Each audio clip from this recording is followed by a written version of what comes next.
ਸਾਰਿਆਂ ਨੂੰ ਸਤਿ ਸ਼੍ਰੀ ਅਕਾਲ। ਸਵਾਗਤ ਕਰਦੀ ਹਾਂ ਮੈਂ ਤੁਹਾਡਾ ਆਪਣੇ channel math with Sumanpreet Kaur ਤੇ ਮੈਂ ਹਾਂ ਸੁਮਨਪ੍ਰੀਤ ਕੌਰ ਅਤੇ ਅੱਜ ਦੀ ਇਸ ਵੀਡੀਓ ਦੇ ਵਿੱਚ ਅਸੀਂ ਕਰਨ ਵਾਲੇ ਹਾਂ ਸੰਵਿਧਾਨਕ ਸੰਸ਼ੋਧਨ ਅਤੇ ਆਪਾਤਕਾਲ ਦੇ ਨਾਲ ਰਿਲੇਟਡ ਬਹੁਤ ਹੀ ਜ਼ਿਆਦਾ ਇੰਪੋਰਟੈਂਟ MCQ ਦਾ ਮੌਕ ਟੈਸਟ। ਹਾਂਜੀ, ਜਿਹੜੇ ਵੀ ਸਟੂਡੈਂਟ ਪੰਜਾਬ ਦੇ ਕਿਸੇ ਵੀ ਕੰਪੀਟੀਟਿਵ ਐਗਜ਼ਾਮ ਦੀ ਤਿਆਰੀ ਕਰ ਰਹੇ ਨੇ, ਮੇਰਾ ਅੱਜ ਦਾ ਇਹ ਟੌਪਿਕ ਸੰਵਿਧਾਨਕ ਸੰਸ਼ੋਧਨ ਅਤੇ ਆਪਾਤਕਾਲ ਸੰਬੰਧੀ ਜਾਣਕਾਰੀ ਹੈ ਜੋ ਇਹ बहुत ज़्यादा important and on demand topic आ। इंटरस्टिंग भी आ, एक्साइटिंग भी आ, क्योंकि इस दे विचों बहुत ज़्यादा पेपर पूछया जाता है। हरेक कंपीटेटिव एग्जाम के पॉइंट ऑफ व्यू तो 3 तो 4 किसी पेपर के 4 तो 5 MCQ भी इस टॉपिक के विचों देखे गए आ। हाँ जी, जो संविधानक शोधां अते संकटकालीन प्रबंध जानी कि ਅਸੀਂ ਐਮਰਜੈਂਸੀ वाला जो टॉपिक इस दे विच कवर करने वाले हैं। संविधानक संशोधन तो पहला मैं तुहानूं करवा चुकी हाँ, उसनूं मैं एज अ टैसट इस दे विच ऐड कीता है। ठीक है, इंपॉर्टेंट MCQ लैके ते एमरजेंसी दे नाल संबंधित असीं अज दी इस वीडियो दे विच डिस्कस करांगे। तुसीं वीडियो नूं एज अ टैसट मन के चलना, क्योंकि बहुत इंपॉर्टेंट टॉपिक आ। जेकर तुसीं एज अ टैसट मन के चलोगे हर एक MCQ नूं सोचण दे लई मैं तुहानूं 3 सैकेंड दा समां देवांगी। 3 सैकेंड दे विच तुसीं अपना आंसर सोच के नोटबुक ते लिख सकते हो ਜਾਂ ਫਿਰ कमेंट बॉक्स ਦੇ ਵਿੱਚ ਲਿਖ ਸਕਦੇ ਹੋ। ਜਿਹੜਾ ਤੁਸੀਂ MCQ ਗਲਤ ਕਰੋਗੇ, ਇੰਪੋਰਟੈਂਟ MCQ ਹੈ ਇਸ ਕਰਕੇ ਮੈਂ ਦੱਸ ਰਹੀ ਹਾਂ, ਤਾਂ ਉਹ ਤੁਹਾਨੂੰ ਹਮੇਸ਼ਾ ਯਾਦ ਰਹੂਗਾ ਕਿ ਅਸੀਂ ਉੱਥੇ ਇਸ ਦਾ ਆਨਸਰ ਇਹ ਸੋਚਿਆ ਸੀ, ਇਹਦਾ ਆਨਸਰ ਇਹ ਨਹੀਂਗਾ, ਇਹ ਆ। ਠੀਕ ਹੈ, ਤਾਂ ਤੁਹਾਡੇ ਮਾਈਂਡ ਦੇ ਵਿੱਚ ਇਦਾਂ ਦੀਆਂ ਗੱਲਾਂ ਅਕਸਰ ਆਉਂਦੀਆਂ ਰਹਿੰਦੀਆਂ ਨੇ ਜਦੋਂ ਤੁਸੀਂ ਧਿਆਨ ਦੇ ਨਾਲ ਆਪਣਾ ਮੌਕ ਟੈਸਟ ਕਵਰ ਕਰੋਗੇ ਕਿ ਹਾਂਜੀ ਇੱਕ ਜਗ੍ਹਾ ਤੇ ਸਾਡਾ ਗਲਤ ਹੋਇਆ ਸੀਗਾ, ਉਸ ਟਾਈਮ ਇਹਦਾ ਆਨਸਰ ਰਾਈਟ ਇਹ ਸੀਗਾ ਤੇ ਹੁਣ ਵੀ ਇਹੀ ਹੋਊਗਾ। ਠੀਕ ਹੈ, ਇਦਾਂ ਦਾ ਕੁਝ ਅਕਸਰ ਐਗਜ਼ਾਮ ਦੇ ਵਿੱਚ ਤਾਂ ਬਹੁਤ ਜ਼ਿਆਦਾ ਜਲਦੀ ਮਾਈਂਡ ਵਰਕ ਕਰਦਾ ਵਾ ਨਾ। ਤਾਂ ਹੁਣ ਫਿਰ ਜ਼ਿਆਦਾ ਟਾਈਮ ਵੇਸਟ ਨਾ ਕਰਦੇ ਹੋਏ ਅਸੀਂ ਅੱਜ ਦੀ ਇਹ ਵੀਡੀਓ ਸਟਾਰਟ ਕਰਦੇ ਹਾਂ। ਮੇਰੇ ਨਾਲ ਆਨਸਰ ਆਪਣੇ ਮੈਚ ਕਰਕੇ ਲਾਸਟ ਤੇ ਜ਼ਰੂਰ ਦੱਸ ਦੇਣਾ ਕਿ ਤੁਹਾਡੇ ਕਿੰਨੇ MCQ ਸਹੀ ਗਏ। ਠੀਕ ਹੈ ਜੀ, ਤਾਂ ਸ਼ੁਰੂ ਕਰਦੇ ਹਾਂ ਆਪਾਂ ਅੱਜ ਦੀ ਕਲਾਸ। ਭਾਰਤ ਵਿੱਚ ਪਹਿਲੀ ਸੰਵਿਧਾਨਕ ਸ਼ੋਧ ਕਦੋਂ ਕੀਤੀ ਗਈ ਸੀ? ਹਾਂਜੀ, ਭਾਰਤ ਦੇ ਸੰਵਿਧਾਨ ਦੇ ਵਿੱਚ ਜਿਹੜੀ ਪਹਿਲੀ ਸੰਵਿਧਾਨਕ ਸ਼ੋਧ ਆ ਉਹ ਕਦੋਂ ਹੋਈ ਸੀ? ਉਹ ਹੋਈ ਸੀ ਜੀ 1951 ਦੇ ਵਿੱਚ। Very important, option A is the right answer. ਪਹਿਲੀ ਸ਼ੋਧ 1951 ਦੇ ਵਿੱਚ ਹੋਈ ਸੀ। ਇਸ ਸੋਧ ਦੇ ਰਾਹੀਂ 9ਵੀਂ ਅਨੁਸੂਚੀ ਨੂੰ ਸ਼ਾਮਿਲ ਕੀਤਾ ਗਿਆ ਸੀ। ਠੀਕ ਹੈ ਜੀ। ਹਾਂਜੀ, ਸਟੂਡੈਂਟਸ ਕਮੈਂਟ ਕਰ ਰਹੇ ਸੀ ਕਿ ਸੂਚੀ ਤੇ ਅਨੁਸੂਚੀ ਦੇ ਵਿੱਚ ਕੀ ਫਰਕ ਆ। ਸੰਵਿਧਾਨ ਦੇ ਵਿੱਚ 12 ਅਨੁਸੂਚੀਆਂ ਨੇ ਤੇ ਜਿਹੜੀ ਚੌਥੀ ਅਨੁਸੂਚੀ ਆ ਨਾ, ਉਹਦੇ ਵਿੱਚ ਸਾਨੂੰ ਸੂਚੀ ਦੀ ਜਾਣਕਾਰੀ ਮਿਲਦੀ ਆ। ਜਾਨੀ ਕਿ ਸੂਚੀ ਤਰ੍ਹਾਂ ਦੀ ਹੁੰਦੀ ਆ, ਇੱਕ ਸਮਵਰਤੀ ਸੂਚੀ, ਇੱਕ ਸੰਘ ਸੂਚੀ, ਇੱਕ ਰਾਜ ਸੂਚੀ। ਜਿਹੜੀ ਰਾਜ ਸੂਚੀ ਆ ਉਹਦੇ ਵਿੱਚ ਕੇਵਲ ਰਾਜ ਸਰਕਾਰ ਹੀ ਕਾਨੂੰਨ ਬਣਾ ਸਕਦੀ ਆ। ਸੰਘ ਸੂਚੀ ਦੇ ਵਿੱਚ ਕੇਵਲ ਕੇਂਦਰ ਸਰਕਾਰ ਹੀ ਕਾਨੂੰਨ ਬਣਾ ਸਕਦੀ ਆ। ਸਮਵਰਤੀ ਸੂਚੀ ਦੇ ਵਿੱਚ ਦੋਵੇਂ ਸਰਕਾਰਾਂ ਮਿਲ ਕੇ ਕਾਨੂੰਨ ਬਣਾ ਸਕਦੀਆਂ ਨੇ। ਠੀਕ ਹੈ ਜੀ, ਉਮੀਦ ਕਰਦੀ ਹਾਂ ਕਿ ਕਲੀਅਰ ਹੋ ਗਿਆ ਹੋਵੇਗਾ। ਹੋਰ ਵੀ ਜੇਕਰ ਤੁਹਾਡੇ ਕੋਈ ਡਾਊਟ ਹੁੰਦੇ ਆ ਤਾਂ ਤੁਸੀਂ ਕਮੈਂਟ ਕਰਕੇ ਪੁੱਛ ਸਕਦੇ ਹੋ। ਹਾਂਜੀ, ਅਗਲਾ ਪ੍ਰਸ਼ਨ, ਸੰਵਿਧਾਨ ਵਿੱਚ ਸੋਧ ਡੈਸ਼ ਦੁਆਰਾ ਕੀਤੀ ਜਾ ਸਕਦੀ ਹੈ? ਹਾਂਜੀ, ਸੰਵਿਧਾਨ ਦੇ ਵਿੱਚ ਸੋਧ ਆ ਜਿਹੜੀ ਉਹ ਕਿਸ ਦੁਆਰਾ ਕੀਤੀ ਜਾ ਸਕਦੀ ਆ? ਸੰਸਦ ਦੇ ਕਿਸੇ ਵੀ ਸਦਨ ਦੁਆਰਾ ਸ਼ੁਰੂ ਕੀਤੀ ਜਾ ਸਕਦੀ ਹੈ। ਠੀਕ ਹੈ, ਤਾਂ ਸੰਵਿਧਾਨ ਦੇ ਵਿੱਚ ਜਿਹੜੀ ਸੋਧ ਆ ਉਹ ਸੰਸਦ ਦੁਆਰਾ ਕੀਤੀ ਜਾ ਸਕਦੀ ਆ। Option C is the right answer. Very important. ਅਗਲਾ ਪ੍ਰਸ਼ਨ ਆ ਜੀ GST। ਹਾਂਜੀ, GST ਨੂੰ ਡੈਸ਼ ਸ਼ੋਧ ਐਕਟ ਦੇ ਰੂਪ ਵਿੱਚ ਪੇਸ਼ ਕੀਤਾ ਗਿਆ। GST ਨੂੰ 100ਵੀਂ ਸੋਧ, ਠੀਕ ਹੈ, ਜੇ ਕਿਹੜੀ ਸੋਧ ਦੇ ਵਿੱਚ ਕੀਤਾ ਗਿਆ? ਵੈਸੇ 101ਵੀਂ ਸੋਧ। ਠੀਕ ਹੈ, ਸੌਰੀ ਬਾਈ ਮਿਸਟੇਕ ਮੈਂ 100 ਬੋਲ ਦਿੱਤਾ। 101ਵੀਂ ਸੋਧ ਜਾਣੀ ਕਿ 101 ਨੰਬਰ ਦੀ ਜਿਹੜੀ ਸੋਧ ਹੋਈ ਸੀ ਸੰਵਿਧਾਨ ਦੇ ਵਿੱਚ, ਇਸ ਦੇ ਅਕੋਰਡਿੰਗ GST ਨੂੰ ਇਸ ਸੋਧ ਐਕਟ ਦੇ ਰੂਪ ਵਿੱਚ ਪੇਸ਼ ਕੀਤਾ ਗਿਆ। ਆਪਾਂ ਇਹਦੀ ਵੀ ਗੱਲ ਕਰ ਲੈਂਦੇ ਹਾਂ ਕਿ ਇਹ ਸੋਧ ਹੈ ਕੀ ਸੀਗੀ। ਜਿਹੜੀ 101ਵੀਂ ਸੰਵਿਧਾਨਕ ਸੋਧ ਸੀ ਇਹ 2017 ਦੇ ਵਿੱਚ ਹੋਈ ਆ। ਠੀਕ ਹੈ, ਕਦੋਂ ਹੋਈ ਆ? 2017 ਦੇ ਵਿੱਚ। ਇਹ ਸੋਧ ਦੇ ਨਾਲ ਵਸਤੂ ਅਤੇ ਸੇਵਾ ਕਰ ਐਕਟ ਜਾਨੀ ਕਿ GST ਦੇ ਮਾਧਿਅਮ ਨਾਲ ਅਨੁਛੇਦ 248, ਅਨੁਛੇਦ 249, ਅਨੁਛੇਦ 250, ਅਨੁਛੇਦ 268, ਅਨੁਛੇਦ 270, ਅਨੁਛੇਦ 271, ਅਨੁਛੇਦ 286, ਅਨੁਛੇਦ 366 ਤੇ ਅਨੁਛੇਦ 368 ਦੇ ਵਿੱਚ ਸੋਧ ਕੀਤੀ ਗਈ ਸੀ ਇਸ ਸੋਧ ਦੇ ਨਾਲ। ਠੀਕ ਹੈ, ਤੇ ਇਸ ਦੇ ਨਾਲ 6ਵੀਂ ਅਤੇ 7ਵੀਂ ਅਨੁਸੂਚੀ ਦੇ ਵਿੱਚ ਵੀ ਸੋਧ ਹੋਈ ਸੀ 2017 ਦੇ ਵਿੱਚ। ਇਹ ਤੁਸੀਂ ਯਾਦ ਰੱਖਣਾ। ਅਗਲਾ ਪ੍ਰਸ਼ਨ, ਭਾਰਤ ਦੇ ਸੰਵਿਧਾਨ ਵਿੱਚ 52ਵੀਂ ਸੋਧ ਸਭ ਤੋਂ ਵਧੇਰੇ ਡੈਸ਼ ਨਾਲ ਸੰਬੰਧਿਤ ਹੈ? ਹਾਂਜੀ, ਜਿਹੜੀ 52ਵੀਂ ਸੋਧ ਆ ਨਾ 52 ਨੰਬਰ ਦੀ ਸੋਧ ਹੋਈ ਸੀ ਜਿਹੜੀ ਸੰਵਿਧਾਨ ਦੇ ਵਿੱਚ, ਕਦੋਂ ਹੋਈ ਸੀ ਇਹ? 1985 ਦੇ ਵਿੱਚ ਹੋਈ ਸੀ। ਤੇ ਸਭ ਤੋਂ ਵੱਧ ਕਿਹਦੇ ਨਾਲ ਸੰਬੰਧਿਤ ਆ? ਦੇਖੋ ਮੈਂ ਤੁਹਾਨੂੰ ਦੱਸ ਦਿੰਨੀ ਆ ਕਿ ਇਸ ਸੋਧ ਦੁਆਰਾ ਸੰਵਿਧਾਨ ਵਿੱਚ 10ਵੀਂ ਅਨੁਸੂਚੀ ਜੋੜੀ ਗਈ ਸੀ। ਇਸ ਦੇ ਦੁਆਰਾ ਰਾਜਨੀਤਿਕ ਦਲ ਬਦਲ ਦੇ ਕਾਨੂੰਨੀ ਰੋਕ ਲਗਾਉਣ ਦੀ ਇੱਛਾ ਕੀਤੀ ਗਈ ਸੀ। ਜਾਨੀ ਕਿ ਜਿਹੜੀ 52ਵੀਂ ਸੂਚੀ ਹੈ ਨਾ, ਕਿਹਦੇ ਨਾਲ ਸੰਬੰਧਿਤ ਆ ਇਹ? ਰਾਜਨੀਤਿਕ ਦਲ ਬਦਲੀ ਨਾਲ ਸੰਬੰਧਿਤ ਆ ਇਹ ਸੂਚੀ, ਅਨੁਸੂਚੀ। ठीक है, option number B is the right answer.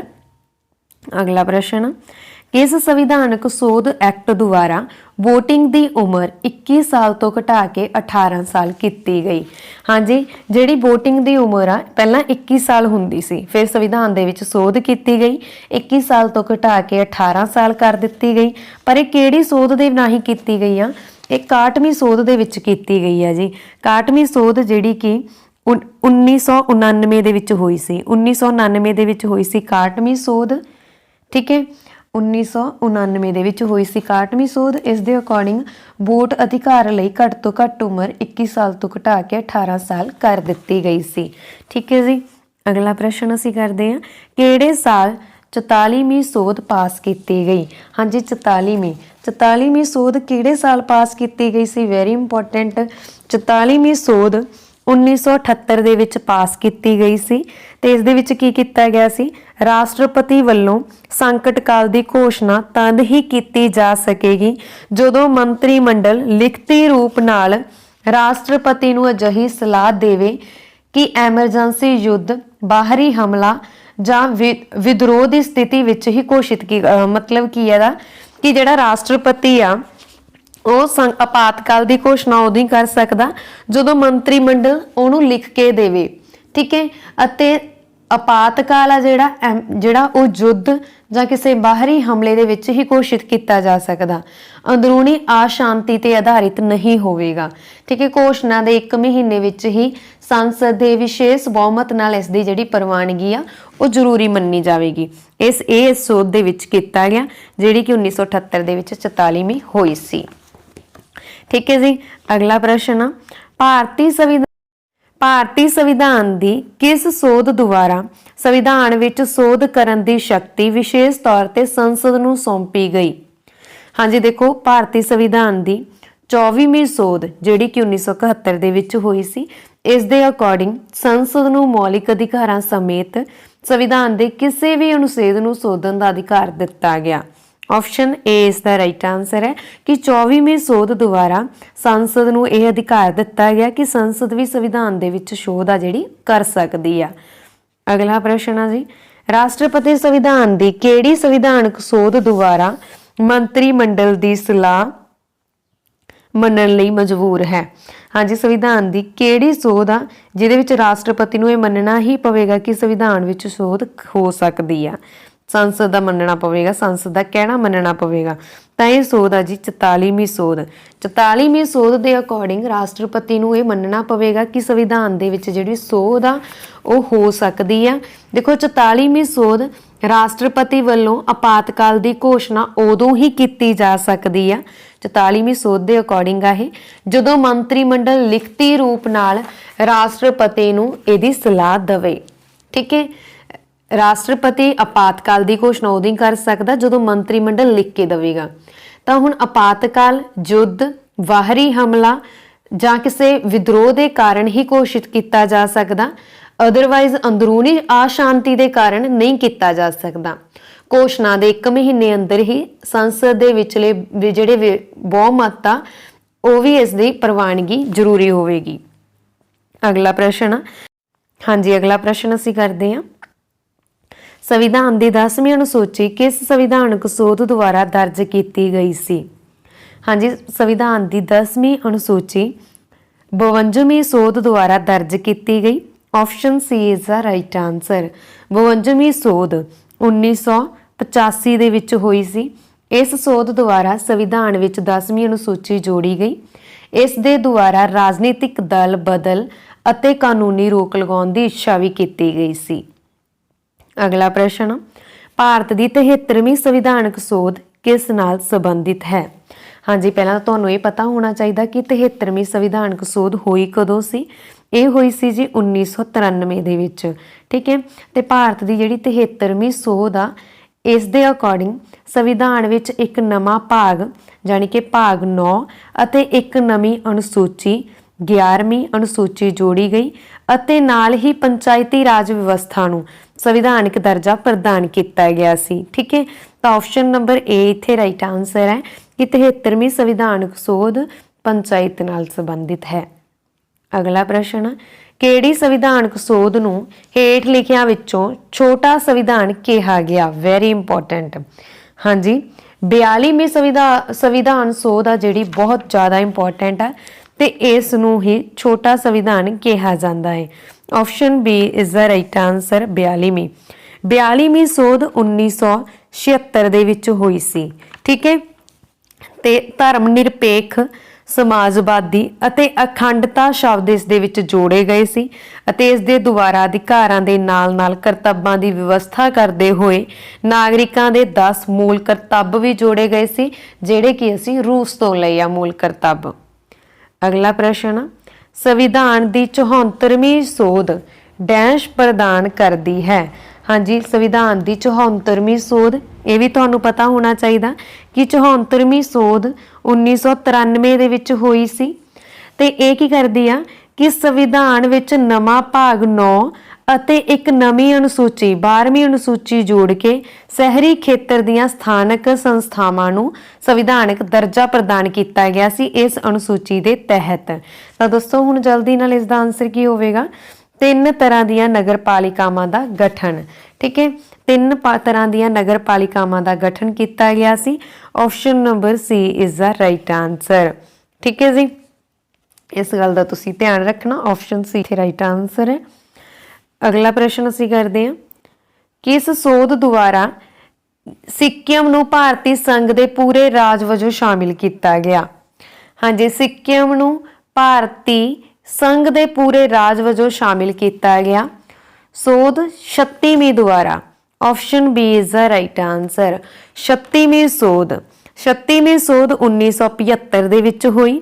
ਇਸ ਦੇ ਅਕੋਰਡਿੰਗ ਸਿੱਕਮ ਨੂੰ ਭਾਰਤੀ ਸੰਘ ਵਿੱਚ 22ਵੇਂ ਰਾਜ ਦੇ ਰੂਪ ਵਿੱਚ ਇੱਕ ਪੂਰਾ ਰਾਜ ਬਣਾਇਆ ਗਿਆ ਸੀ। 22ਵਾਂ ਰਾਜ ਬਣਿਆ ਸੀ ਸਿੱਕਿਮ। ਠੀਕ ਹੈ, ਅਗਲਾ ਪ੍ਰਸ਼ਨ, ਹੇਠ ਲਿਖੀਆਂ ਸੰਵਿਧਾਨਕ ਸੋਧਾਂ ਵਿੱਚੋਂ ਕਿਸ ਨੇ ਸੰਸਦ ਵਿੱਚ ਫਲੋਰ ਕ੍ਰੋਸਿੰਗ ਤੇ ਪਾਬੰਦੀ ਲਗਾਈ? ਹਾਂਜੀ, ਫਲੋਰ ਕ੍ਰੋਸਿੰਗ ਤੇ ਪਾਬੰਦੀ ਲਗਾਈ ਸੀ ਸੰਸਦ ਦੇ ਵਿੱਚ। 42ਵੀਂ ਸੋਧ ਕਿਹੜੀ ਸੋਧ ਦੁਆਰਾ ਲਗਾਈ ਗਈ? ਇਹ ਲਗਾਈ ਗਈ ਸੀ ਜੀ 52ਵੀਂ ਸੋਧ ਦੁਆਰਾ। Option C is the right answer. 52ਵੀਂ ਸੋਧ ਮੈਂ ਤੁਹਾਨੂੰ ਦੱਸ ਚੁੱਕੀ ਹਾਂ। ਇਹਦੇ ਅਕੋਰਡਿੰਗ 10ਵੀਂ ਅਨੁਸੂਚੀ ਜੋੜੀ ਗਈ ਸੀ, ਰਾਜਨੀਤਿਕ ਅਦਾਲਤ ਬਦਲ ਅਤੇ ਕਾਨੂੰਨੀ ਰੋਕ ਲਗਾਈ ਗਈ ਸੀ। ਠੀਕ ਹੈ, ਅਗਲਾ ਪ੍ਰਸ਼ਨ, 76ਵਾਂ ਸੰਵਿਧਾਨਕ ਸੋਧ ਐਕਟ ਜਿਹੜਾ ਕਿ 1994 ਵਿੱਚ ਹੋਇਆ ਉਹ ਕੀ ਪ੍ਰਦਾਨ ਕਰਦਾ? ਹਾਂਜੀ, 76ਵਾਂ ਸੰਵਿਧਾਨਕ ਸੋਧ ਐਕਟ। ਠੀਕ ਹੈ, 76ਵੇਂ ਦੀ ਗੱਲ ਹੋਈ ਹੈ। ਤਾਂ ਇਹ ਜਿਹੜਾ ਐਕਟ ਆ 1994 ਦੇ ਵਿੱਚ ਪਾਸ ਹੋਇਆ ਸੀ ਤੇ ਇਹ ਕਿਹਦੇ ਨਾਲ ਸੰਬੰਧਿਤ ਆ? ਇਹਨਾਂ ਵਿੱਚੋਂ ਇਹ ਸੰਬੰਧਿਤ ਆ ਜੀ ਤਮਿਲਨਾਡੂ ਵਿੱਚ ਵਿਦਿਅਕ ਸੰਸਥਾਵਾਂ ਅਤੇ ਰਾਜ ਦੀਆਂ ਸਾਮੀਆਂ ਵਿੱਚ 69% ਰਾਖਵੀਕਰਨ ਨਾਲ। ਆਪਸ਼ਨ ਬੀ ਇਸ ਦਾ ਰਾਈਟ ਆਨਸਰ ਹੈ। ਅਗਲਾ ਪ੍ਰਸ਼ਨ, 15 ਨਵੰਬਰ 2000 ਨੂੰ ਬਿਹਾਰ ਨੂੰ ਵੰਡ ਕੇ ਸੰਵਿਧਾਨਕ ਸੋਧ ਐਕਟ ਦੁਆਰਾ 28ਵਾਂ ਰਾਜ ਕਿਹੜਾ ਬਣਾਇਆ ਗਿਆ? ਹੁਣ ਤੁਹਾਨੂੰ ਇੱਥੇ ਇਹ ਪਤਾ ਹੋਣਾ ਚਾਹੀਦਾ ਕਿ ਬਿਹਾਰ ਤੋਂ ਕਿਹੜਾ ਰਾਜ ਅਲੱਗ ਹੋ ਕੇ ਬਣਿਆ ਵਾ। ਤਾਂ ਬਿਹਾਰ ਤੋਂ ਕਿਹੜਾ ਰਾਜ ਅਲੱਗ ਹੋ ਕੇ ਬਣਾਇਆ ਗਿਆ 2000 ਦੇ ਵਿੱਚ? ਤਾਂ ਇਹ ਬਣਾਇਆ ਗਿਆ ਵਾ ਜੀ, ਜਲਦੀ ਨਾਲ ਦੱਸੋ, ਝਾਰਖੰਡ ਬਣਾਇਆ ਗਿਆ 15 ਨਵੰਬਰ 2000 ਨੂੰ ਬਿਹਾਰ ਤੋਂ ਅਲੱਗ ਕਰਕੇ ਭਾਰਤ ਦਾ 28ਵਾਂ ਰਾਜ ਬਣਿਆ। ਕਿਹੜਾ ਬਣਿਆ? ਝਾਰਖੰਡ। ਠੀਕ ਹੈ, ਇਸ ਗੱਲ ਦਾ ਤੁਸੀਂ ਧਿਆਨ ਰੱਖਣਾ, ਕਦੋਂ ਬਣਿਆ? 2000 ਦੇ ਵਿੱਚ ਬਣਿਆ। ਅਗਲਾ ਪ੍ਰਸ਼ਨ, 44ਵੀਂ ਸੋਧ ਪਾਸ ਹੋਣ ਤੋਂ ਬਾਅਦ ਜਾਇਦਾਦ ਦਾ ਅਧਿਕਾਰ, ਹਾਂਜੀ ਜਿਹੜਾ ਜਾਇਦਾਦ ਦਾ ਅਧਿਕਾਰ ਆ ਉਹ ਕਿਹੜਾ ਬਣ ਗਿਆ? ਜਾਣੀ ਕਿ ਸੰਪत्ति ਦਾ ਅਧਿਕਾਰ ਆ ਉਹ ਮੌਲਿਕ ਅਧਿਕਾਰ ਦੀ ਥਾਂ, ਤੁਹਾਨੂੰ ਪਤਾ ਹੈ ਕਿ ਮੌਲਿਕ ਅਧਿਕਾਰ ਪਹਿਲਾਂ 6 ਸੀਗੇ, ਪਹਿਲਾਂ 7 ਸੀ ਹੁਣ 6 ਆ। ਪਹਿਲਾਂ ਸੰਪत्ति ਦਾ ਅਧਿਕਾਰ ਹੁੰਦਾ ਸੀ ਮੌਲਿਕ ਅਧਿਕਾਰ, ਉਹਨੂੰ ਹੁਣ ਇੱਕ ਕਾਨੂੰਨੀ ਅਧਿਕਾਰ ਬਣਾ ਦਿੱਤਾ ਤੇ ਮੌਲਿਕ ਅਧਿਕਾਰ ਰਹਿ ਗਏ 6। ਠੀਕ ਹੈ, ਤਾਂ ਹੁਣ ਸੰਪत्ति ਦਾ ਜਿਹੜਾ ਅਧਿਕਾਰ ਆ ਉਹ 44ਵੀਂ ਸੋਧ ਦੁਆਰਾ ਬਣਾਇਆ ਗਿਆ ਵਾ। ਮੌਲਿਕ ਅਧਿਕਾਰਾਂ ਦੀ ਥਾਂ ਉਹ ਹੁਣ ਕਾਨੂੰਨੀ ਅਧਿਕਾਰ ਬਣ ਗਿਆ। ਆਪਸ਼ਨ ਏ ਇਸ ਦਾ ਰਾਈਟ ਆਨਸਰ ਹੈ। ठीक है जी। हुण तुहानूं ये भी पता होना चाहिए कि 44वीं सोध कदों हुई? 1978 दे विच हुई।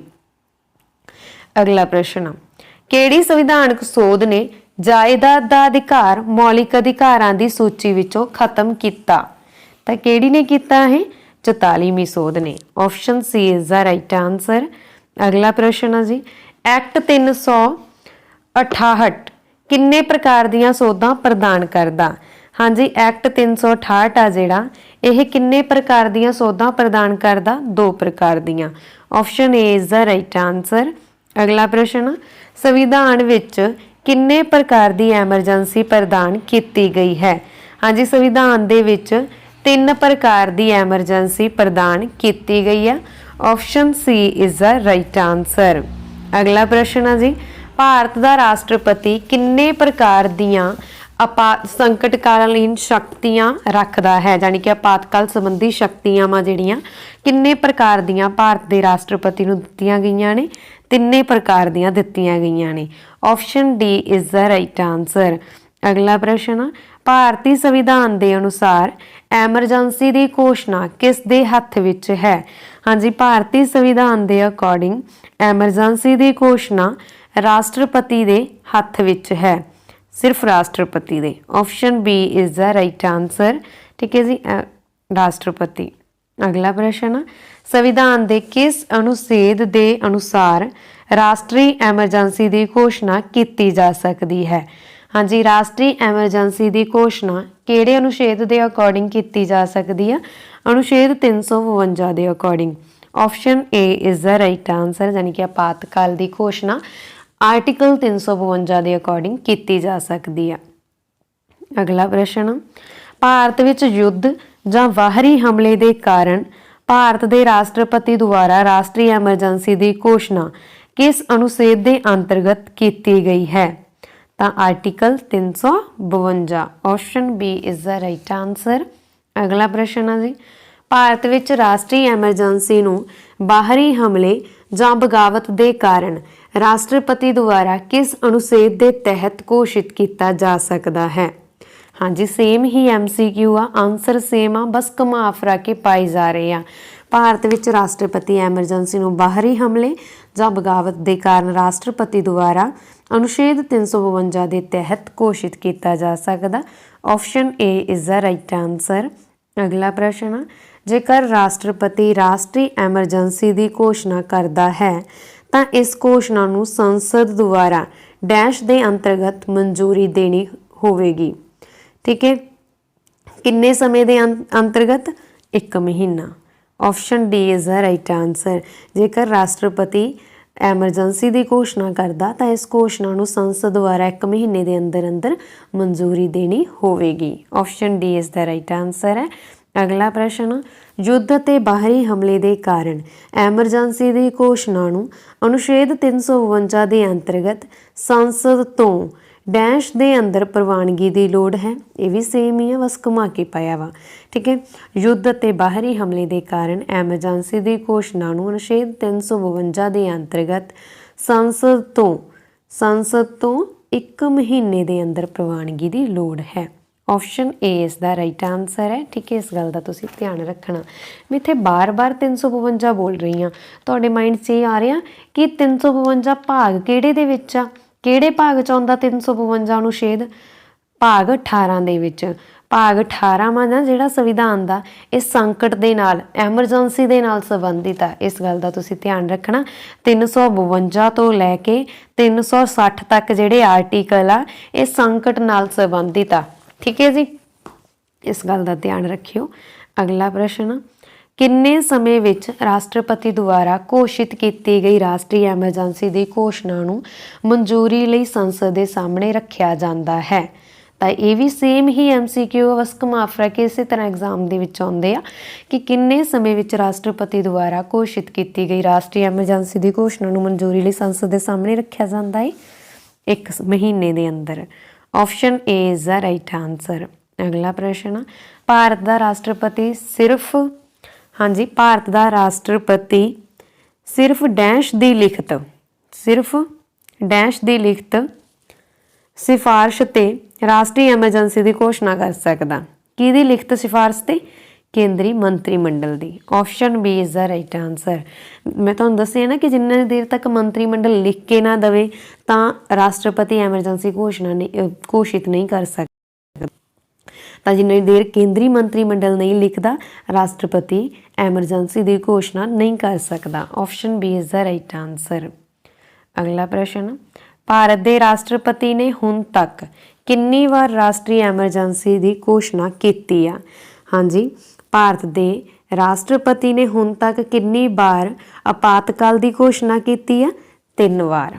Option number C is the right answer. ठीक है जी, 3 बार घोषणा हुई है। कदों कदों की गई है? पहली बार देखो आपातकाल की घोषणा 26 अक्तूबर 1962 ईस्वी को की गई। ठीक है, दूसरी बार 3 दसंबर 1971 ईस्वी दे विच, तीजी बार 25 जून 1975 ईस्वी दे विच। भारत विच 3 बार राष्ट्रीय आपातकाल नूं घोषित किया जा चुकिया। ठीक है, पर जेकर तुहानूं इह आ जाए कि भारत विच वित्ती राष्ट्रीय आपातकाल कितनी बार घोषित हो चुकिया? वित्ती ਜਿਹੜਾ कि किसी देश की आर्थिकता ਦੇ ਨਾਲ संबंधित लगता वा, जिवें हुण श्रीलंका 'ਚ ਲੱਗਿਆ ਤਾਂ ਇਹ ਭਾਰਤ ਦੇ ਵਿੱਚ कदे भी नहीं ਲੱਗਿਆ ਵਿੱਤੀ आपातकाल। अगला प्रश्न, भारत विच किस प्रकार की एमरजेंसी नूं सिर्फ एक बार लागू किया गया? हाँ जी, भारत विच किहड़े प्रकार की एमरजेंसी नूं सिर्फ एक बार लागू किया गया? तो यह किया गया वा जी, जल्दी नाल कमेंट बॉक्स दे विच लिखो। अंदरूनी अशांति के कारण एमरजेंसी लगी सी, एक बार घोषित किया गया, इहनूं सिर्फ लागू किया गया। Option A is the right answer है। ठीक है जी, इस गल का तुसीं ध्यान रखना। अगला प्रश्न है जी, 1975 विच किस अनुच्छेद के अंतर्गत भारत विच एमरजेंसी की घोषणा की गई? हाँ जी, मैं तुहानूं ऑलरेडी दस चुकी हाँ कि किहड़े अनुच्छेद के अंतर्गत राष्ट्रपति एमरजेंसी की घोषणा कर सकदा? अनुच्छेद 352 के तहत। तो ऑप्शन डी ही इत्थे राइट आंसर है। अगला प्रश्न, 1975 विच, हाँ जी 1975 विच एमरजेंसी लागू होने के समय, इत्थे by mistake MCQ they which mistake है। ठीक है जी, 1975 दे विच एमरजेंसी लागू होने के समय भारत विच राष्ट्रपति की पदवी ते कौन सी? हाँ जी, जो 1975 दे विच एमरजेंसी लागू की गई है ना, तो राष्ट्रपति कौन सी भारत का? ये सीगे जी Fakhruddin Ali Ahmed. Option D is the right answer. अगला प्रश्न, किस साल भारत के राष्ट्रपति ने अंदरूनी अशांति के कारण एमरजेंसी लागू की सी? हाँ जी, अंदरूनी अशांति के कारण एमरजेंसी 25 जून 1975 नूं लगी सी, जो कि तीजी बार लगी सी। ठीक है, तीसरी एमरजेंसी सी। Option D is the right answer. अगला प्रश्न, अनुच्छेद 352 के अंतर्गत जो एमरजेंसी लागू होंदी है तो संविधान की किहड़ी व्यवस्था मुअत्तल हो जाती है? हाँ जी, सब तो पहला जो एमरजेंसी की घोषणा की जाती है तो सब तो पहला एमरजेंसी की जो घोषणा होंदी है जी, सब तो पहला मौलिक अधिकार रद्द होंदे आ। किहड़े अधिकार रद्द होंदे आ? मौलिक अधिकार। Option C is the right answer है। ठीक है, मौलिक अधिकार। पर मौलिक अधिकारां दे विचों कुछ अधिकार इदां दे आ जिहड़े कदे भी नहीं लागू होंदे ते कुछ अधिकार इस तरह दे आ ਜਿਹੜੇ कि सब तो पहला लागू रद्द होंदे आ। तो किहड़े किहड़े आ उन्हां नूं जरूर तुसीं याद रखना। अनुच्छेद 19 आ जिहड़ा ਇਹ सब तो पहला रद्द किया जाता वा। ठीक है, मौलिक अधिकारां दे विच। ते अनुच्छेद इस तो इलावा 20 ते 21 आ जिहड़े ये कदे भी नहीं रद्द होंदे। जदों आपातकाल की घोषणा होंदी है ना तो अनुच्छेद 21 ते 20 कदे भी नहीं रद्द होंदे। सब तो पहला रद्द किया जाता 19 दे विच है की है? 19 किहदे नाल संबंधित आ? आज़ादी दे नाल संबंधित आ, जिहदे विच बोलण दा अधिकार आ जांदा वा, घुम्मण फिरन दा अधिकार आ जांदा। ठीक है, इदां दे। हाँ जी, अगला प्रश्न, हेठ लिखियां विचों किहड़ा मौलिक अधिकार एमरजेंसी दौरान मुअत्तल हो जाता है? हाँ जी, इन्हां दे विचों किहड़ा मौलिक अधिकार आ जिहड़ा एमरजेंसी दे समय सब तो पहला रद्द हो जाता है? तो वह हैगा जी व्यक्तिगत सुतंत्रता, जिहड़ा कि आर्टिकल 19 दे विच आ। मैं तुहानूं दस चुकी हूँ, ऑप्शन सी। अगला प्रश्न,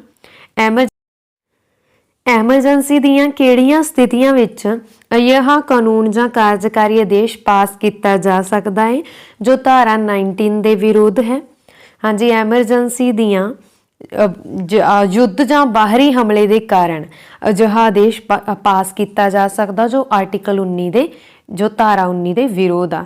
option A is the right answer. ਅਗਲਾ ਪ੍ਰਸ਼ਨ ਆ ਜੀ, ਇਹਨਾਂ ਵਿੱਚੋਂ ਕਿਹੜਾ ਜੋੜਾ ਸਹੀ ਮੇਲ ਖਾਂਦਾ ਹੈ? ਹਾਂਜੀ, ਇਹਨਾਂ ਵਿੱਚੋਂ ਕਿਹੜਾ ਜੋੜਾ ਸਹੀ ਮੇਲ ਖਾਂਦਾ ਹੈ? ADM ਜੱਬਲਪੁਰ ਕੇਸ ਆ ਜਿਹੜਾ ਐਮਰਜੈਂਸੀ ਵਿੱਚ ਨਾਗਰਿਕਾਂ ਦਾ ਅਧਿਕਾਰ। ਆਪਸ਼ਨ ਬੀ ਇੱਥੇ ਰਾਈਟ ਆਨਸਰ ਹੈ, ਮੇਲ ਖਾਂਦਾ। ਅਗਲਾ ਪ੍ਰਸ਼ਨ ਆ, ਭਾਰਤ ਵਿੱਚ ਰਾਸ਼ਟਰਪਤੀ ਰਾਜ ਇੱਕ ਰਾਜ ਉੱਤੇ ਲਗਾਇਆ ਜਾ ਸਕਦਾ ਹੈ ਜਦੋਂ ਕਾਨੂੰਨ ਅਤੇ ਆਦੇਸ਼ ਭੰਗ ਹੋ ਜਾਵੇ। Option D is the right answer. ਅਗਲਾ ਪ੍ਰਸ਼ਨ ਆ, ਇਹਨਾਂ ਵਿੱਚੋਂ ਕਿਸ ਆਰਟੀਕਲ ਦੇ ਅੰਤਰਗਤ ਰਾਜ ਵਿੱਚ ਰਾਸ਼ਟਰਪਤੀ ਸ਼ਾਸਨ ਲਾਗੂ ਹੁੰਦਾ ਹੈ? ਹਾਂਜੀ, ਕਿਹੜੇ ਆਰਟੀਕਲ ਦੇ ਅੰਤਰਗਤ ਰਾਜ ਦੇ ਵਿੱਚ ਰਾਸ਼ਟਰਪਤੀ ਰਾਜ ਲਾਗੂ ਹੁੰਦਾ ਹੈ? ਤਾਂ ਮੈਂ ਤੁਹਾਨੂੰ ਆਲਰੇਡੀ ਦੱਸ ਚੁੱਕੀ ਹਾਂ 352 ਤੋਂ ਲੈ ਕੇ 360 ਤੱਕ ਕਿੱਦਾਂ ਦੇ ਆਰਟੀਕਲ ਆ ਜਿਹੜੇ ਰਾਸ਼ਟਰੀ ਆਪਾਤਕਾਲ ਦੇ ਨਾਲ ਸੰਬੰਧਿਤ ਆ। ਠੀਕ ਹੈ, ਰਾਸ਼ਟਰਪਤੀ ਸ਼ਾਸਨ ਦੇ ਨਾਲ ਸੰਬੰਧਿਤ ਆ, ਤਾਂ ਇਹਨਾਂ ਦੇ ਵਿੱਚ ਇੱਕੋ ਇੱਕ ਆਰਟੀਕਲ ਪਿਆ ਵਾ ਅਨੁਛੇਦ 352। ਠੀਕ ਹੈ, ਧਿਆਨ ਰੱਖਣਾ ਇਸ ਗੱਲ ਦਾ। ਅਗਲਾ ਪ੍ਰਸ਼ਨ, ਰਾਸ਼ਟਰਪਤੀ ਨੇ ਕਿੰਨੀ ਵਾਰ ਵਿੱਤੀ ਸੰਕਟ ਦੀ ਘੋਸ਼ਣਾ ਕੀਤੀ ਹੈ? ਵੀ ਮੈਂ ਤੁਹਾਨੂੰ ਪਹਿਲਾਂ ਦੱਸ ਚੁੱਕੀ ਹਾਂ ਕਿ ਵਿੱਤੀ ਆਪਾਤਕਾਲ ਦੀ ਘੋਸ਼ਣਾ ਭਾਰਤ ਦੇ ਵਿੱਚ ਰਾਸ਼ਟਰਪਤੀ ਨੇ ਕਿੰਨੀ ਵਾਰ ਘੋਸ਼ਿਤ ਕੀਤੀ ਹੈ? ਕਦੇ ਵੀ ਨਹੀਂ ਕੀਤੀ। Option A is the right answer. Emergency ਦੀ 3 ਵਾਰ ਹੋ ਚੁੱਕੀ ਆ। ਅਗਲਾ ਪ੍ਰਸ਼ਨ, ਹਾਂਜੀ, ਵਿੱਤੀ ਐਮਰਜੈਂਸੀ ਦੀ ਘੋਸ਼ਣਾ ਕਿਹੜੇ ਅਨੁਛੇਦ ਦੇ ਤਹਿਤ ਲਾਗੂ ਕੀਤੀ ਜਾ ਸਕਦੀ ਹੈ? ਵਿੱਤੀ ਐਮਰਜੈਂਸੀ, ਹੁਣ ਇੱਥੇ ਵਿੱਤੀ ਦੀ ਗੱਲ ਹੋ ਰਹੀ ਆ, ਜਦੋਂ ਇਕੱਲਾ ਐਮਰਜੈਂਸੀ ਆ ਗਿਆ ਉੱਥੇ ਤਾਂ ਅਸੀਂ 352 ਦੀ ਗੱਲ ਕਰਦੇ ਹਾਂ। ਵਿੱਤੀ ਐਮਰਜੈਂਸੀ ਆ ਜਿਹੜੀ, ਵਿੱਤੀ ਦੀ ਘੋਸ਼ਣਾ 360 ਦੇ ਤਹਿਤ ਕੀਤੀ ਜਾ ਸਕਦੀ ਆ। ਆਰਟੀਕਲ 360 ਆ ਜਿਹੜਾ ਇਹ ਵਿੱਤੀ ਐਮਰਜੈਂਸੀ ਦੇ ਨਾਲ ਸੰਬੰਧਿਤ ਆ। ਅਗਲਾ ਪ੍ਰਸ਼ਨ, ਰਾਜ ਐਮਰਜੈਂਸੀ ਦੀ ਘੋਸ਼ਣਾ ਦੀ ਸਥਿਤੀ ਵਿੱਚ ਇਸ ਨੂੰ ਹਰੇਕ ਡੈਸ਼ ਬਾਅਦ ਸੰਸਦ ਦੀ ਮਨਜ਼ੂਰੀ ਹੁੰਦੀ ਹੈ। ਹਾਂਜੀ, ਰਾਜ ਜਦੋਂ ਕਿਸੇ ਰਾਜ ਵਿੱਚ ਐਮਰਜੈਂਸੀ ਦੀ ਘੋਸ਼ਣਾ ਕਰਨੀ ਹੋਵੇ ਤਾਂ ਇਸ ਨੂੰ ਹਰੇਕ 6 ਮਹੀਨਿਆਂ ਬਾਅਦ ਸੰਸਦ ਦੀ ਮਨਜ਼ੂਰੀ ਦੀ ਲੋੜ ਪੈਂਦੀ ਆ। Option A is the right answer. ਅਗਲਾ ਪ੍ਰਸ਼ਨ, ਭਾਰਤੀ ਸੰਵਿਧਾਨ ਵਿੱਚ ਮੌਲਿਕ ਕਰਤੱਵ ਕਿਸ ਸੰਵਿਧਾਨ ਸੋਧ ਦੁਆਰਾ ਸ਼ਾਮਿਲ ਕੀਤੇ ਗਏ? Very important. ਹਾਂਜੀ, ਭਾਰਤੀ ਸੰਵਿਧਾਨ ਦੇ ਵਿੱਚ ਮੌਲਿਕ ਕਰਤੱਵ ਤੁਹਾਨੂੰ ਪਤਾ ਹੈ ਜਿਹੜੇ ਕਿ ਅਸੀਂ ਉਸ ਤੋਂ ਲਏ ਆ, ਤੇ ਕਿਹੜੀ ਸੰਵਿਧਾਨਕ ਸੋਧ ਦੁਆਰਾ ਅਸੀਂ ਐਡ ਕੀਤੇ ਆ? ਆਪਾਂ ਕਹਿ ਸਕਦੇ ਹਾਂ ਕਿ ਸੰਵਿਧਾਨ ਦੇ ਵਿੱਚ ਐਡ ਕੀਤੇ ਗਏ ਆ। 91ਵੀਂ ਸੋਧ ਦੇ ਵਿੱਚ ਹੋਏ ਸੀ ਐਡ 42ਵੀਂ ਸੋਧ ਬਹੁਤ important. Option B is the right answer. ਠੀਕ ਹੈ, ਇਹ ਮੈਂ ਤੁਹਾਨੂੰ ਉੱਪਰ ਆਲਰੇਡੀ ਦੱਸ ਚੁੱਕੀ ਹਾਂ ਕਿ ਕਦੋਂ ਹੋਈ ਸੀਗੀ, 1976 ਦੇ ਵਿੱਚ। ਤਾਂ ਹੁਣ ਮੂਲ ਰਾਸ਼ਟਰੀ ਕਰਤੱਵ ਆ ਜਿਹੜੇ ਮੂਲ ਕਰਤੱਵ ਆ ਉਹ ਕਦੋਂ ਐਡ ਕੀਤੇ ਗਏ ਸੰਵਿਧਾਨ 'ਚ? 1976 'ਚ। ਅਗਲਾ ਪ੍ਰਸ਼ਨ, ਸਾਡੇ ਦੇਸ਼ ਵਿੱਚ ਰਾਜਨੀਤਿਕ ਦਲ ਬਦਲ ਦੀ ਸਮੱਸਿਆ ਸਮਾਪਤ ਕਰਨ ਲਈ ਸੰਸਦ ਦੁਆਰਾ ਸੰਵਿਧਾਨ ਵਿੱਚ ਸੋਧ ਕਰਕੇ 1985 ਵਿੱਚ ਕਿਹੜਾ ਕਾਨੂੰਨ ਬਣਾਇਆ ਗਿਆ? ਹਾਂਜੀ, 1985 ਦੇ ਵਿੱਚ ਸੋਧ ਹੋਈ ਸੀ ਸੰਵਿਧਾਨ ਦੇ ਵਿੱਚ। ਕਿੰਨਵੀਂ ਸੋਧ ਹੋਈ ਸੀ ਪਹਿਲਾਂ ਤਾਂ ਇਹ ਦੱਸੋ? 1985 ਦੇ ਵਿੱਚ ਜਿਹੜੀ ਸੋਧ ਹੋਈ ਸੀ ਉਹ ਹੋਈ ਸੀ 52ਵੀਂ ਸੋਧ। ਠੀਕ ਹੈ, ਤੇ ਉਸ ਦੇ ਦੁਆਰਾ ਸੰਸਦ ਸਾਡੇ ਦੇਸ਼ ਵਿੱਚ ਰਾਜਨੀਤਿਕ ਦਲ ਬਦਲ ਦੀ ਸਮੱਸਿਆ ਸਮਾਪਤ ਕਰਨ ਦੇ ਲਈ ਸੰਸਦ ਦੁਆਰਾ ਸੰਵਿਧਾਨ ਵਿੱਚ ਸੋਧ ਕਰਕੇ 1985 ਦੇ ਵਿੱਚ ਕਾਨੂੰਨ ਬਣਾਇਆ ਗਿਆ ਸੀਗਾ ਦਲ ਬਦਲ ਰੋਕ ਕਾਨੂੰਨ। Option B is the right answer. ਹਮੇਸ਼ਾ ਇਸੇ ਤਰ੍ਹਾਂ ਦੇ MCQ ਜ਼ਿਆਦਾ ਐਗਜ਼ਾਮ 'ਚ ਦੇਖੇ ਗਏ ਆ, ਸੋ ਧਿਆਨ ਰੱਖਣਾ ਇੰਪੋਰਟੈਂਟ ਆ। ਅਗਲਾ ਪ੍ਰਸ਼ਨ, ਸੰਵਿਧਾਨ ਦੀ ਕਿਹੜੀ ਸੋਧ 1999 ਦੁਆਰਾ ਮਤਦਾਨ ਦੀ ਉਮਰ 21 ਸਾਲ ਤੋਂ ਘਟਾ ਕੇ 18 ਸਾਲ ਕਰ ਦਿੱਤੀ? ਇਹ ਤਾਂ ਮੈਂ ਤੁਹਾਨੂੰ ਆਲਰੇਡੀ ਦੱਸ ਚੁੱਕੀ ਹਾਂ। ਵੋਟ ਪਾਉਣ ਦਾ ਅਧਿਕਾਰ 21 ਸਾਲ ਤੋਂ ਘਟਾ ਕੇ 18 ਸਾਲ ਕੀਤਾ ਗਿਆ। ਕਿਹੜੇ ਅਨੁਛੇਦ ਦੇ ਵਿੱਚ? 61ਵੀਂ ਸੋਧ ਦੇ ਵਿੱਚ। 61ਵੀਂ ਸੋਧ ਦੇ ਅਕੋਰਡਿੰਗ 61ਵੀਂ ਸੋਧ ਹੋਈ ਕਦੋਂ ਸੀ? 1999 ਦੇ ਵਿੱਚ। Option A is the right answer. ਅਗਲਾ ਪ੍ਰਸ਼ਨ, ਭਾਰਤੀ ਸੰਵਿਧਾਨ ਵਿੱਚ ਸੋਧ ਦੀ ਪ੍ਰਕਿਰਿਆ ਦੇ ਕਿੰਨੇ ਚਰਨ ਹਨ? ਹਾਂਜੀ, ਭਾਰਤੀ ਸੰਵਿਧਾਨ ਵਿੱਚ ਸੋਧ ਦੀ ਪ੍ਰਕਿਰਿਆ ਦੇ 3 ਚਰਨ ਹਨ। Option C is the right answer. ਮੈਂ ਤੁਹਾਨੂੰ ਪਹਿਲਾਂ ਵੀ ਆਪਾਂ ਉੱਪਰ ਇਹਦੀ ਗੱਲ ਕੀਤੀ ਆ, ਠੀਕ ਹੈ, ਕਿ 3 ਤਰ੍ਹਾਂ ਦੇ ਆ। ਕਿਹੜੇ? ਸਧਾਰਨ ਬਹੁਮਤ, ਵਿਸ਼ੇਸ਼ ਬਹੁਮਤ, ਰਾਜਾਂ ਦੀ ਵਿਸ਼ੇਸ਼ ਬਹੁਮਤ ਅਤੇ ਪ੍ਰਵਾਨਗੀ। ਧਿਆਨ ਰੱਖਣਾ ਇਹ 3 ਤਰ੍ਹਾਂ ਦੇ ਆ। ਅਗਲਾ ਪ੍ਰਸ਼ਨ, ਹਾਂਜੀ, ਜੇਕਰ ਤੁਹਾਨੂੰ ਇੱਥੇ ਤੱਕ ਵੀਡੀਓ ਚੰਗੀ ਲੱਗੀ ਹੈ ਤਾਂ ਪਲੀਜ਼ ਵੀਡੀਓ ਨੂੰ ਲਾਈਕ ਅਤੇ ਸ਼ੇਅਰ ਕਰ ਦਿੱਤਾ ਜਾਵੇ। ਰਾਜਾਂ ਵਿੱਚ ਸੰਵਿਧਾਨਕ ਮਸ਼ੀਨਰੀ ਦੇ ਫੇਲ ਹੋ ਜਾਣ ਦੀ ਹਾਲਤ ਵਿੱਚ ਉਪਬੰਧ ਕਿਸ ਅਨੁਛੇਦ ਨਾਲ ਸੰਬੰਧਿਤ ਹੈ? ਹਾਂਜੀ, ਰਾਜਾਂ ਦੇ ਵਿੱਚ ਸੰਵਿਧਾਨਕ ਮਸ਼ੀਨਰੀ ਦੇ ਫੇਲ ਹੋ ਜਾਣ ਦੀ ਹਾਲਤ ਦੇ ਵਿੱਚ ਜਿਹੜਾ ਪ੍ਰਬੰਧ ਆ ਉਹ ਅਨੁਛੇਦ 356 ਦੇ ਨਾਲ ਸੰਬੰਧਿਤ ਆ। Option B is the right answer. अगला प्रश्न, एमरजेंसी शासन की घोषणा के प्रभाव बारे संविधान के किस अनुच्छेद विच वर्णन किया गया? हाँ जी, एमरजेंसी शासन की घोषणा के प्रभाव बारे संविधान के 353 आर्टिकल दे विच वर्णन किया गया। Option B is the right answer. अगला प्रश्न, जेकर राष्ट्रपति नूं किसी राज के राजपाल तो रिपोर्ट मिले जां उसनूं ये तसल्ली हो जाए कि अजिही स्थिति पैदा हो गई है जिस विच उस राज का शासन इस संविधान के उपबंधां अनुसार नहीं चलाया जा सकता, तां राष्ट्रपति द्वारा राष्ट्रपति घोषणावां जिहड़ी ओह कीती जा सकदी आ, उत्थे राष्ट्रपति शासन लागू हो सकदा वा। तां इह संविधान दे किस अनुच्छेद विच कहा गया है? तां राइट आंसर है जी ऑप्शन नंबर सी, संविधान दे 356 ए दे विच बोलिया गया, 356 ए दे विच। ठीक है। अगला प्रश्न, संसद की प्रवानगी तो बिना राष्ट्रपति द्वारा घोषित एमरजेंसी की म्याद की है? हाँ जी, संसद की प्रवानगी तो बिना राष्ट्रपति द्वारा घोषित एमरजेंसी की म्याद हुंदी है 1 महीना। Option A is the right answer. अगला प्रश्न, किसी राज विच राष्ट्रपति शासन की म्याद कितनी हुंदी है? हाँ जी, राष्ट्रपति शासन की जिहड़ी म्याद आ ਉਹਦਾ कोई समा नहीं हुंदा कि वो कितनी हुंदी है। ठीक है, ਵਧਾ ਦਿੱਤੀ ਜਾਂਦੀ ਆ ਜਾਂ ਜਿੰਨਾ ਟਾਈਮ ਮਸਲਾ ਹੱਲ ਨਹੀਂ ਹੋ ਜਾਂਦਾ ਜਿਹਦੇ ਕਰਕੇ ਲੱਗੀ ਆ ਤਾਂ ਉਪਰੋਕਤ ਵਿੱਚੋਂ ਕੋਈ ਨਹੀਂ। Option D is the right answer. ਅਗਲਾ ਪ੍ਰਸ਼ਨ, ਸੰਸਦ ਦੀ ਪ੍ਰਵਾਨਗੀ ਨਾਲ ਅਨੁਛੇਦ 352 ਦੇ ਅਧੀਨ ਦੇਸ਼ ਵਿੱਚ ਐਮਰਜੈਂਸੀ ਦਾ ਸਮਾਂ ਕੀ ਹੈ? ਹਾਂਜੀ, ਸੰਸਦ ਦੀ ਪ੍ਰਵਾਨਗੀ ਦੇ ਨਾਲ ਅਨੁਛੇਦ 352 ਦੇ ਅਧੀਨ ਐਮਰਜੈਂਸੀ ਦਾ ਸਮਾਂ ਅਨਿਸ਼ਚਿਤ ਸਮੇਂ ਲਈ ਹੁੰਦਾ ਹੈ। Option D is the right answer. अगला प्रश्न, हेठ लिखियां विचों किहड़े अनुच्छेद अधीन एमरजेंसी की घोषणा सब तो वध हुई? हाँ जी, किहड़े अनुच्छेद के अधीन एमरजेंसी की घोषणा सब तो वध हुई है? 356 के अधीन, क्योंकि अनुच्छेद 356 के अधीन राज्यां विच संविधानक मशीनरी फेल होने के कारण। Option C is the right answer.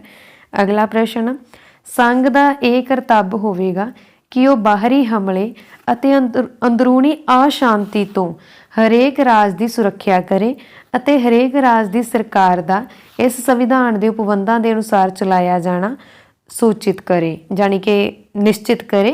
ਤਾਂ ਅਜਿਹਾ ਸੰਵਿਧਾਨ ਦੇ ਕਿਹੜੇ ਅਨੁਛੇਦ ਵਿੱਚ ਬੋਲਿਆ ਗਿਆ? ਅਨੁਛੇਦ 355 ਦੇ ਵਿੱਚ। Option A is the right answer. ਅਗਲਾ ਪ੍ਰਸ਼ਨ ਹੈ ਜੀ, ਸੰਵਿਧਾਨ ਦੇ ਅਨੁਛੇਦ 357 ਵਿੱਚ ਕਿਹੜੀਆਂ ਗੱਲਾਂ ਕਹੀਆਂ ਗਈਆਂ ਹਨ? ਹਾਂਜੀ, 357 ਦੇ ਵਿੱਚ ਅਨੁਛੇਦ 356 ਦੇ ਅਧੀਨ ਕੀਤੀ ਗਈ ਘੋਸ਼ਣਾ ਦੇ ਅਧੀਨ ਵਿਧਾਨਿਕ ਸ਼ਕਤੀਆਂ ਦੀ ਵਰਤੋਂ ਬਾਰੇ ਗੱਲਾਂ ਕਹੀਆਂ ਗਈਆਂ ਨੇ। Option A is the right answer.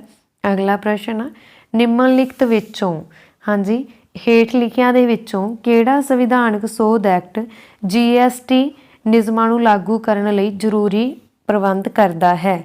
ਤਾਂ ਕਿਹੜਾ ਕਰਦਾ ਵਾ? ਇਹ ਆਪਾਂ ਪਹਿਲੇ ਹੀ MCQ ਦੇ ਵਿੱਚ ਸਟਾਰਟਿੰਗ ਦੇ ਵਿੱਚ ਕਰ ਚੁੱਕੇ ਹਾਂ।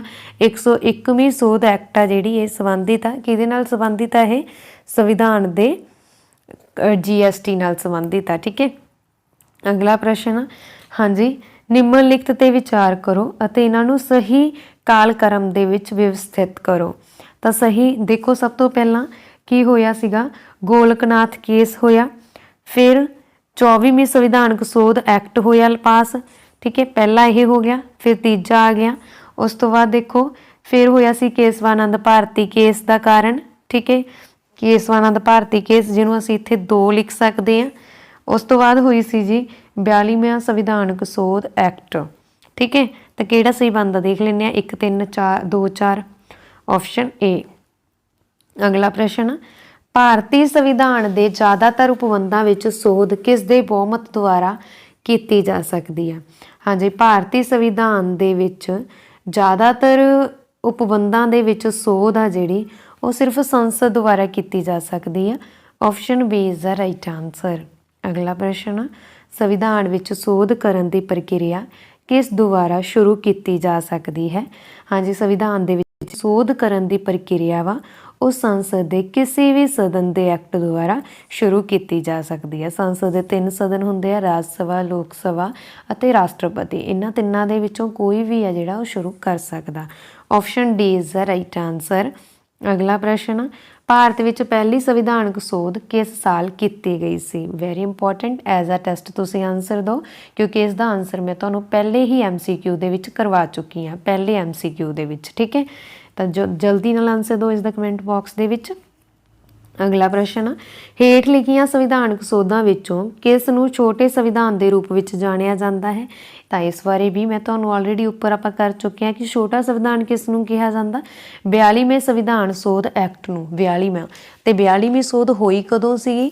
ਇਹ ਹੋਈ ਸੀ ਜੀ 1976 ਦੇ ਵਿੱਚ, ਜਿਸ ਦੇ ਵਿੱਚ ਮੂਲ ਕਰਤੱਵ ਜਿਹੜੇ ਅਸੀਂ ਰੂਸ ਤੋਂ ਲਏ ਆ ਉਹ ਜੋੜੇ ਗਏ ਸੀ। ਠੀਕ ਹੈ, option C is the right answer. ਅਗਲਾ ਪ੍ਰਸ਼ਨ, ਨਿਮਨਲਿਖਤ ਵਿੱਚੋਂ ਕਿਸ ਦੀ ਸੋਧ ਵਿਸ਼ੇਸ਼ ਬਹੁਮਤ ਨਾਲ ਕੀਤੀ ਜਾ ਸਕਦੀ ਹੈ? ਹਾਂਜੀ, ਇਹਨਾਂ ਦੇ ਵਿੱਚੋਂ ਵਿਸ਼ੇਸ਼ ਬਹੁਮਤ, ਜਿਵੇਂ ਕਿ ਮੈਂ ਤੁਹਾਨੂੰ ਦੱਸਿਆ 3 ਚਰਨ ਹੁੰਦੇ ਆ ਸੋਧ ਕਰਨ ਦੇ। ਠੀਕ ਹੈ, ਜਿਹੜੇ 3 ਚਰਨ ਹੁੰਦੇ ਆ ਤਾਂ ਉਹਨਾਂ ਦੇ ਵਿੱਚੋਂ ਉਹਨੇ ਪੁੱਛਿਆ ਕਿ ਵਿਸ਼ੇਸ਼ ਬਹੁਮਤ ਨਾਲ ਕਿਹੜੀ ਸੋਧ ਕੀਤੀ ਜਾ ਸਕਦੀ ਹੈ? ਰਾਜ ਦੇ ਨੀਤੀ ਨਿਰਦੇਸ਼ਕ ਸਿਧਾਂਤ। Option A is the right answer. ਇਹ ਭਾਗ 4 ਦੇ ਵਿੱਚ ਆ। ਅਗਲਾ ਪ੍ਰਸ਼ਨ, ਕਿਸੇ ਰਾਜ ਵਿੱਚ ਰਾਸ਼ਟਰਪਤੀ ਸ਼ਾਸਨ ਦੀ ਘੋਸ਼ਣਾ ਲਈ ਹੇਠ ਲਿਖਿਆਂ ਵਿੱਚੋਂ ਕਿਹੜਾ ਜ਼ਰੂਰੀ ਨਹੀਂ ਹੈ? ਹਾਂਜੀ, ਰਾਸ਼ਟਰਪਤੀ ਸ਼ਾਸਨ ਦੀ ਘੋਸ਼ਣਾ ਦੇ ਲਈ ਜ਼ਰੂਰੀ ਨਹੀਂ ਗਾ, ਇਹਨਾਂ ਦੇ ਵਿੱਚੋਂ ਕਿਹੜਾ ਜ਼ਰੂਰੀ ਨਹੀਂ ਗਾ? ਰਾਜ ਵਿਧਾਨ ਸਭਾ ਦੀ ਵੰਡ ਤੇ ਸਥਾਨਕ ਸਰਕਾਰਾਂ ਦੀ ਵੰਡ। ਪਹਿਲਾ ਤੇ ਤੀਜਾ ਜ਼ਰੂਰੀ ਨਹੀਂ ਗਾ, ਤੇ ਕਿਹੜੀ ਆਪਸ਼ਨ 'ਚ? ਆਪਸ਼ਨ ਬੀ 'ਚ। ਅਗਲਾ ਪ੍ਰਸ਼ਨ, ਭਾਰਤੀ ਸੰਵਿਧਾਨ ਦੇ ਅਨੁਛੇਦ 356 ਦੇ ਅਧੀਨ ਰਾਸ਼ਟਰਪਤੀ ਸ਼ਾਸਨ ਸਭ ਤੋਂ ਪਹਿਲਾਂ ਕਿੱਥੇ ਲਾਗੂ ਕੀਤਾ ਗਿਆ ਸੀ?